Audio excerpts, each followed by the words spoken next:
I can't tell reality from dream anymore, but it seems I have an imaginary editor to help me. She's an old woman in a funeral dress. I call her Barbara Jagger. She's very strict. I'm writing faster and faster. My manuscript is being heavily revised. The edits are getting very aggressive, and each day there's less of me and more of her. I hate it, but I know she's right. She promises me I can save Alice this way. She knows more of this than I do. About the complex incantation I'm attempting. About this place. She's worked with another writer under similar circumstances, Thomas Zane. The genre of the story seems to be shifting. It's turning into a horror story. I'm getting close. I can feel it.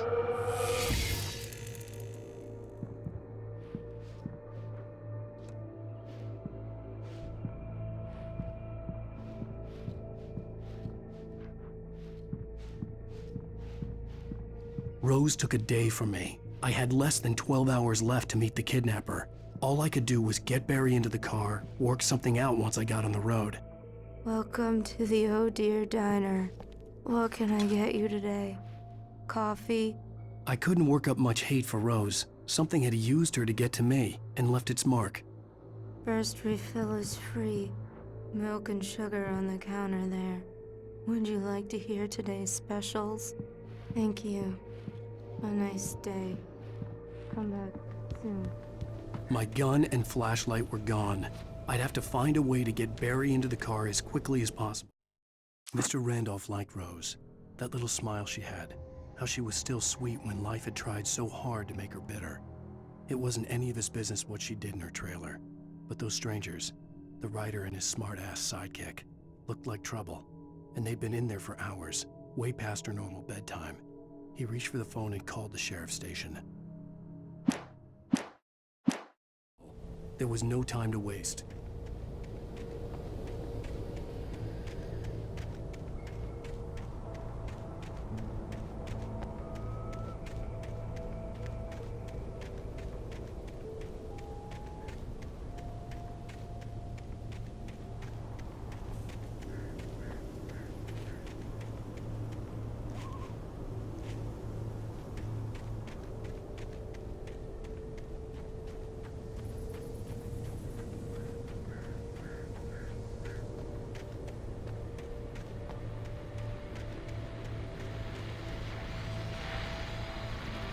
I just stepped outside to catch a breath of fresh air. Let me tell you, the weather's getting heavy.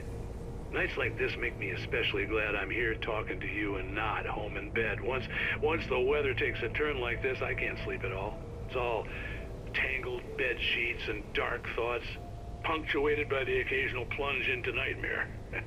Is it just me? Well, perhaps it is.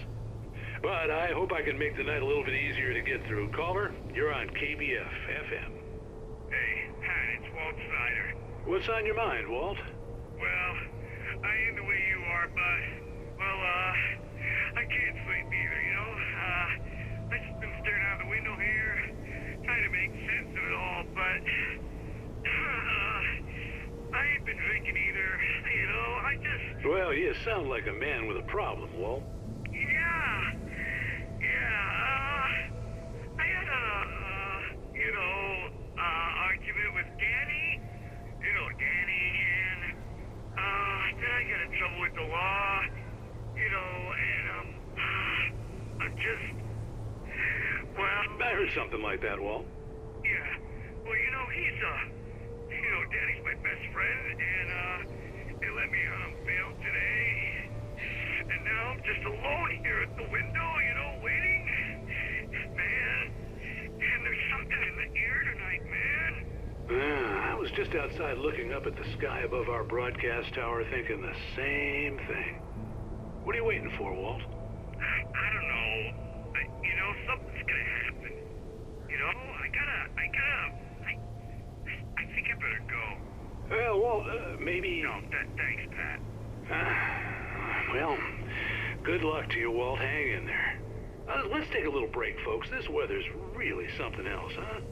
How can I be sure?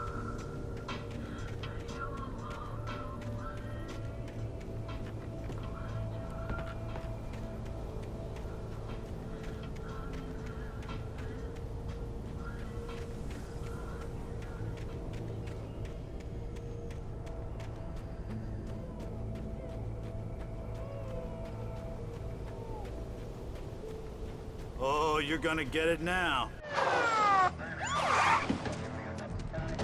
God knows what you've done to that poor girl. This is Agent Nightingale, FBI! Get him up, Hemingway! You're under arrest! You move a muscle, I'll unload right in your goddamn face! Stay right where you are, Slane!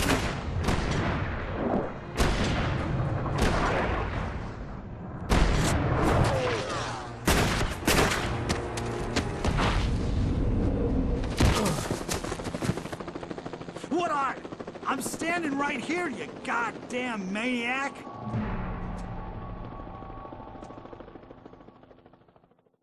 I hated to leave Barry behind, but there was no way I'd miss my appointment with the kidnapper. Give it up, Mr. Wake. Come on. Take it easy.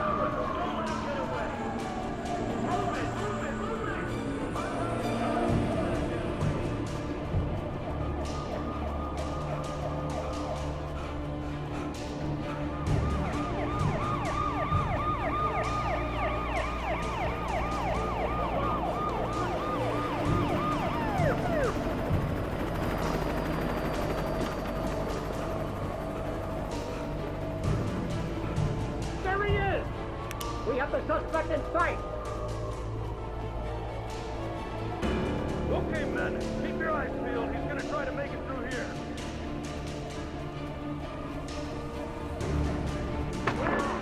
Oh, damn.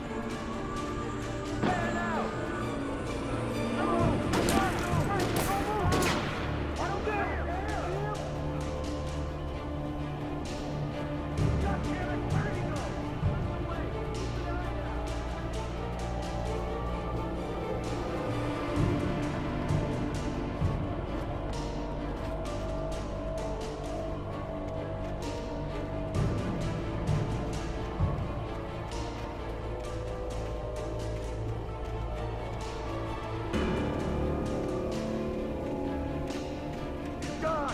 Come on, guys. We need to head him off.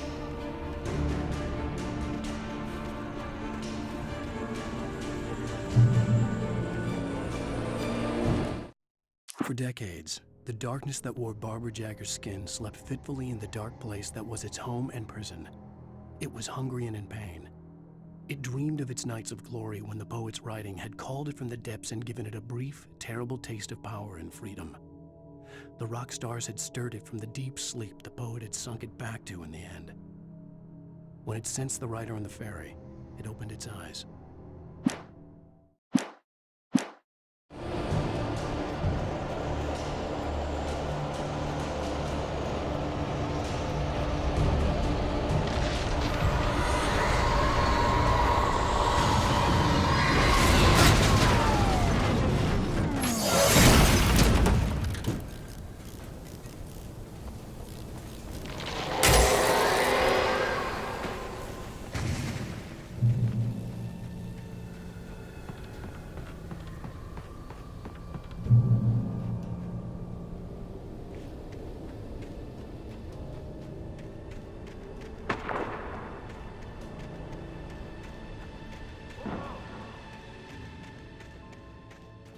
Search the area.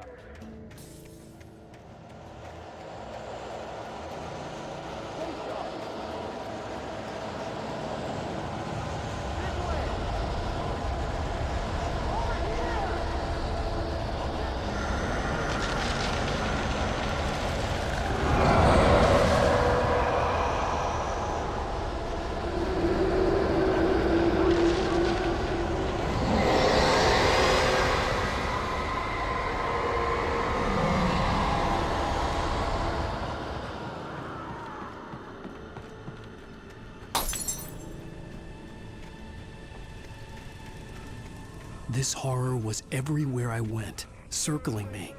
The cops didn't stand a chance. They were after a writer, not a monster.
could see the lights of the radio station in the distance.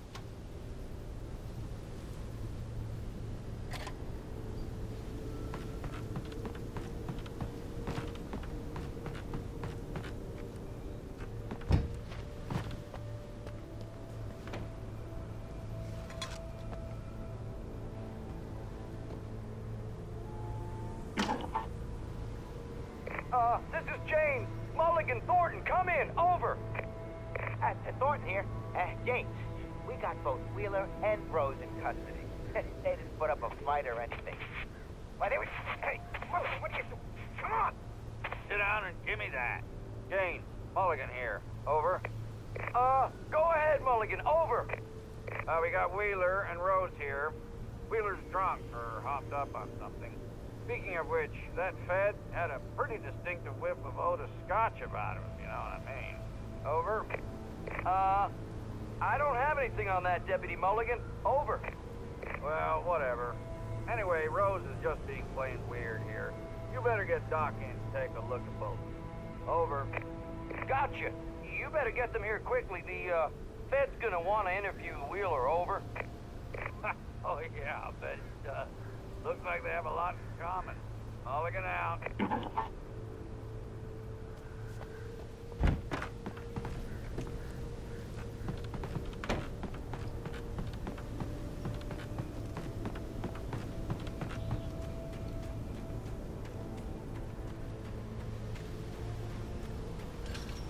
I imagined that the broadcast tower in the distance was part of the local radio station.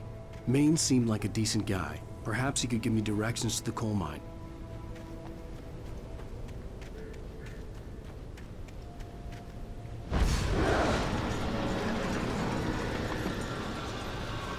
Unnatural shadows clung to the gate.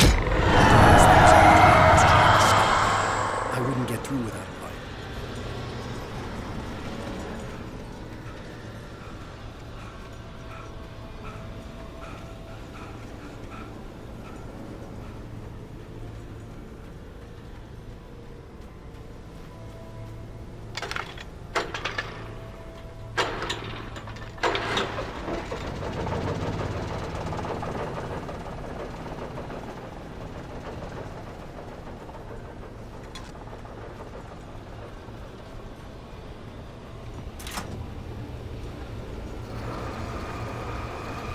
The old generator conked out. I'd have to see if I could fix it and try again.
It took me a moment to recognize the flashbang grenades.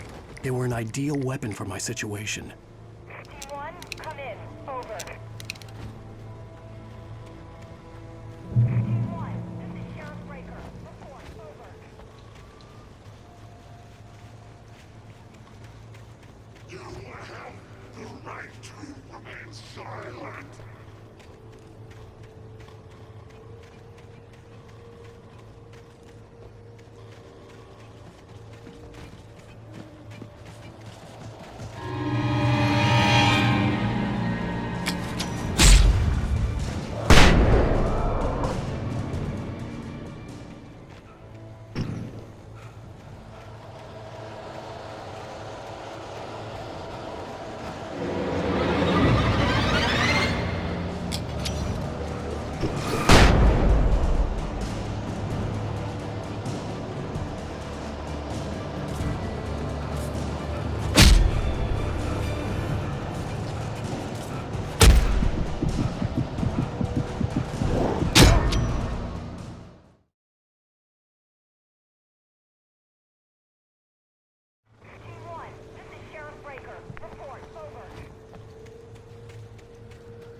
another call. You're on KBF-FM with Pat Maine. It's Milt Peabody, Pat. What's on your mind, Milt? Well, I live near the trailer park, Pat, and there's a big ruckus going on over there. Well, that's just up the road from me, too. What's going on, do you know? I don't know, but there's a bunch of police cars there, lots of sirens, a helicopter buzzing around, and I think I heard some gunshots. Gunshots? Yes, sir, like from a pistol. So can you find out what's going on? Because it's just next door and they're popping off guns there. They're still shooting? No, it was maybe 10, 15 minutes ago. It sounds serious, Pat. I'm telling you, it don't sound like no party. Well, I'm certainly going to give the station a call, Milt. Okay. You'll hear it here as soon as I hear from them. Okay, thanks.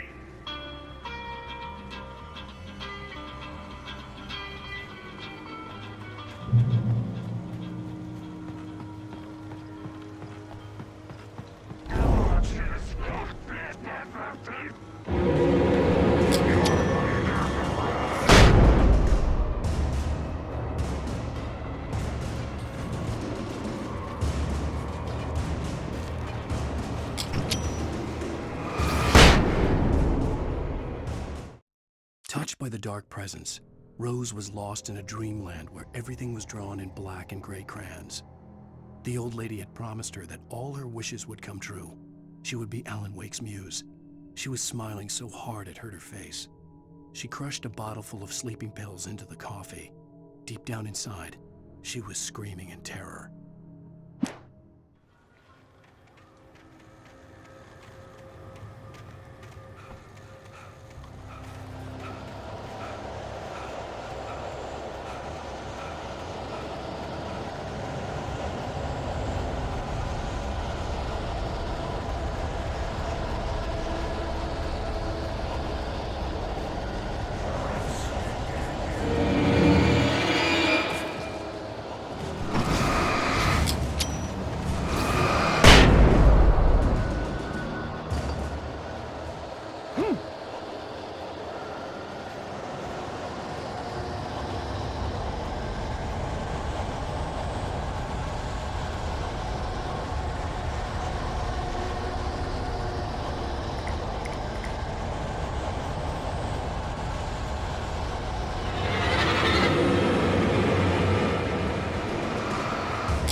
I hoped Maine could lend me a car to get to the coal mine.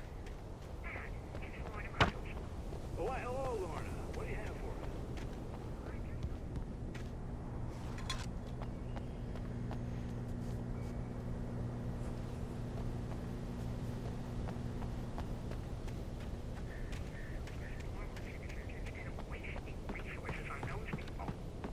Well, They'll have to try to sort themselves out. I'm sorry, but my granddaddy settled in Bright Falls in 1911. well, thank you very much for that compassionate viewpoint, Lorna. Oh, here's a little surprise. The famous writer Alan Wake just walked in, folks. I'm going to see if I can talk him into an interview. Come on in, Mr. Wake. Oh, I'm so glad you could find the time to do this, Mr. Wake. Nowhere to run now, Dan Brown. You back away from me. Don't hurt it. Whoa, everyone calm down. Put the gun down. We're all friends here, right? Cool your jets, Nightingale. We got him. Judas Priest! What the hell's the matter with you? There's a civilian in there.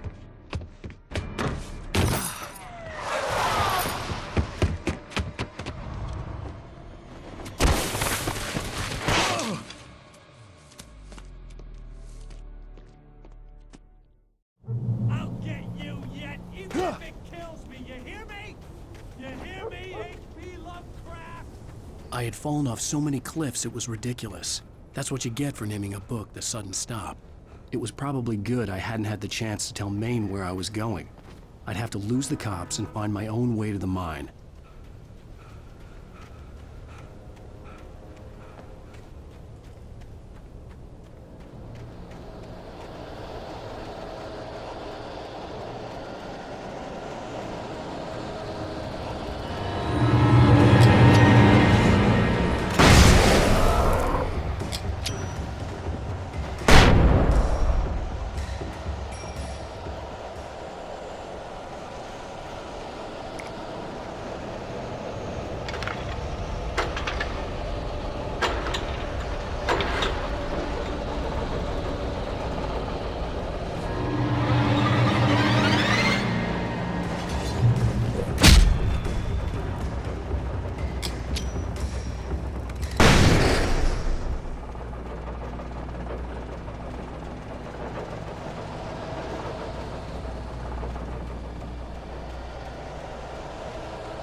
There was no sensible reason for the power company work lights to be here. It was almost as if they'd been left for someone like me to use.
Hello?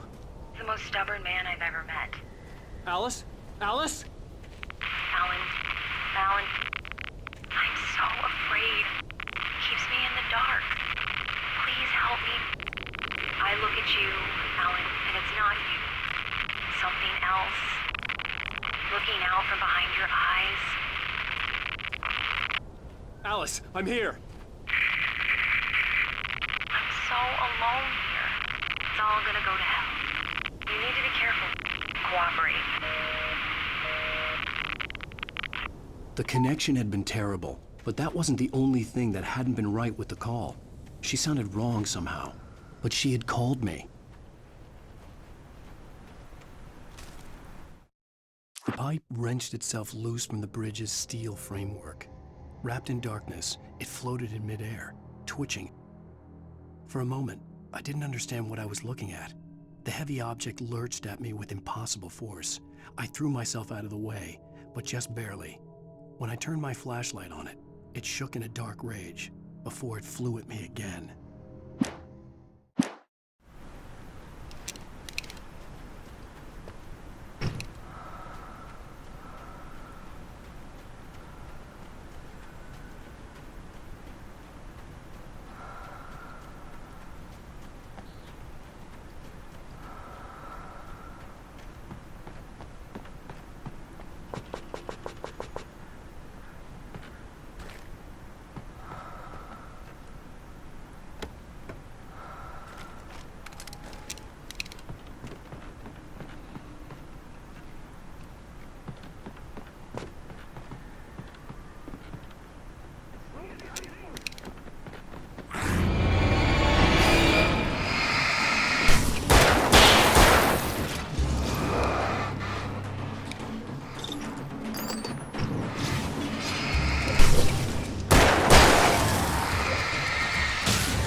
I could see a railway bridge up ahead, and a warehouse of some sort on the opposite shore.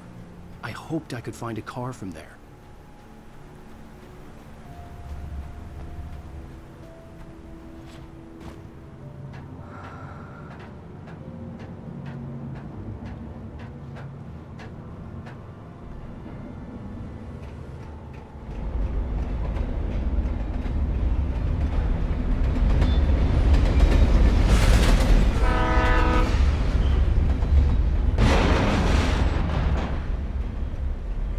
The darkness that was pursuing me was growing stronger, and it was taking over everything in its path.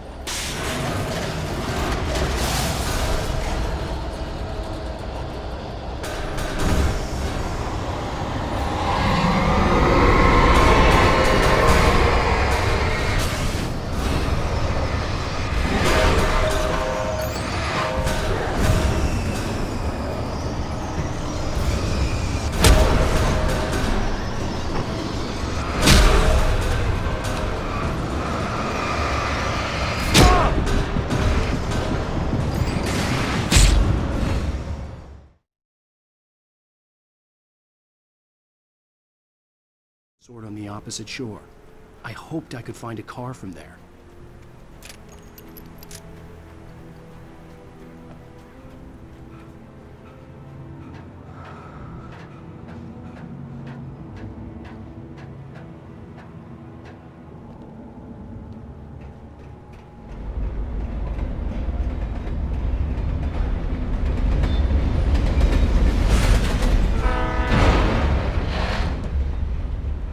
The darkness that was pursuing me was growing stronger, and it was taking over everything in its path.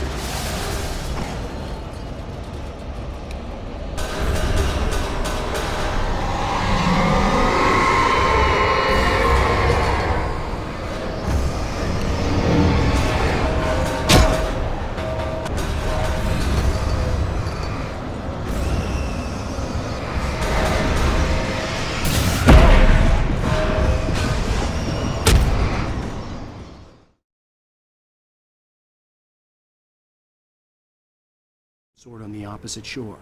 I hoped I could find a car from there.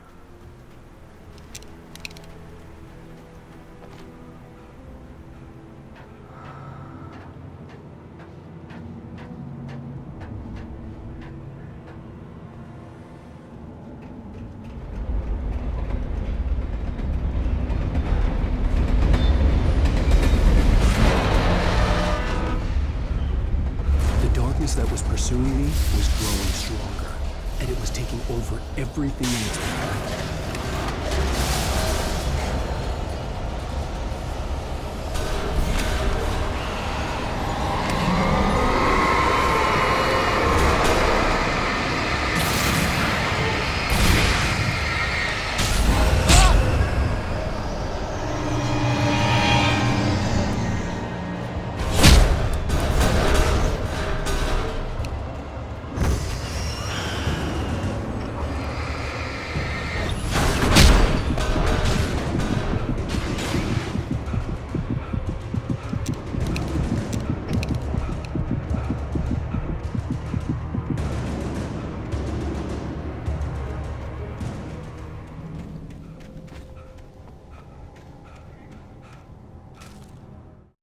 I slammed the door shut right in his smug face.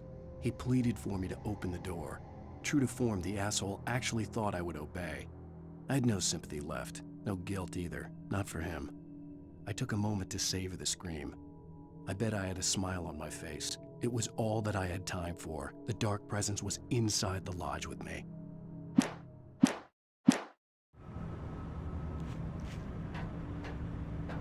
As a teenager, just starting to get interested in writing, Stephen King had been a source of inspiration to me.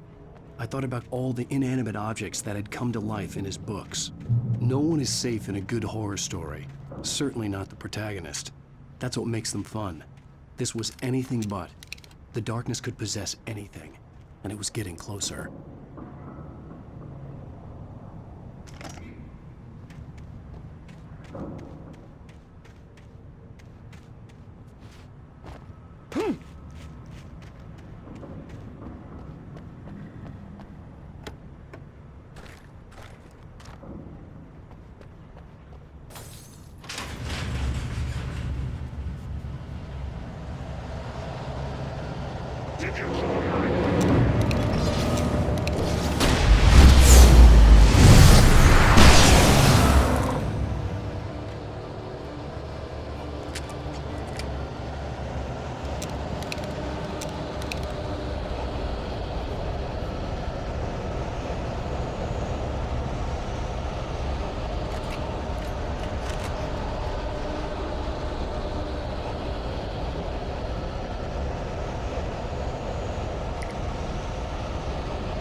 We take the facts of our existence for granted, unaware that they are merely a thin veneer of desperate self-delusion, covering a vast cosmos of madness and horror.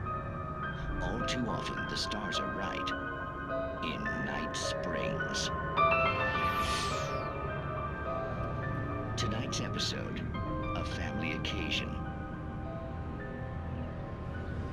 Journalist Alvin Durlith's trip to study the local customs of an insular community in Night Springs has been less than successful. Until tonight.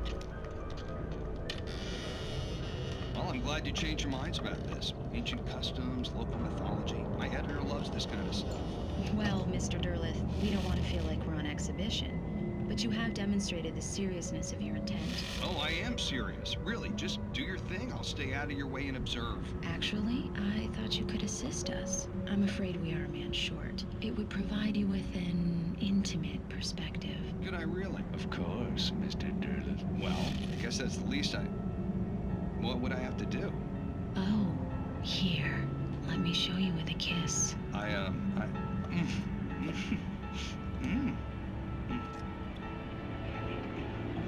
What did you...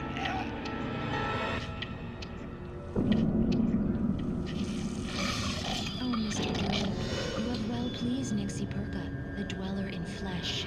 Your body shall host his 1,000 young, and all shall be glory.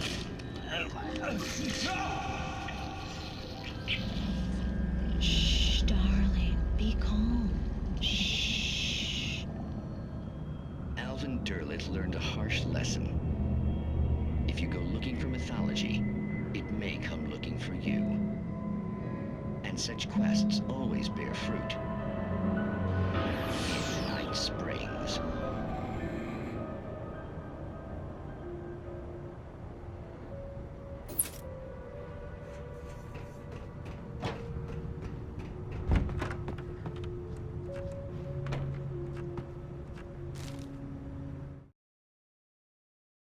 The darkness surged towards me, sucking everything loose from the ground into its depths, tugging at my clothes. I saw the flare the kidnapper had dropped and threw myself towards it just as I felt my feet leave the ground. The darkness embraced me with the force of a tornado. Somehow I managed to light the flare. The darkness roared and cast me away. I fell toward the dark waters of the lake far below.